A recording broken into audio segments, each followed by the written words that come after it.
ผมหักคบคักสมัยที่ข้าพเจ้าชื่อว่านะสมัยสวัสดิ์หรือมีเสียงเสียง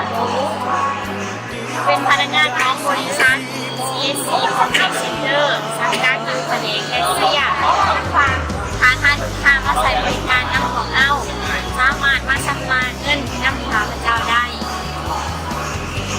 ถ้าลูกค้าสามารถชำระเป็นบัตรเครดิตหรือเงินสดก็ได้ซึ่งเป็นการชำระเงินที่สะดวกคงไว้ทันสมัยปลอดภัยฉะนั้นขอเรียนเชิญบรรดาท่านลูกค้ามาใช้บริการน้ำของเราได้ CSC Contact Center เปิดให้บริการตั้งแต่เวลา 8:00 หาเวลา 18:00 ของทุกวัน CSC โฮมฮัททุกท่านที่มีของได้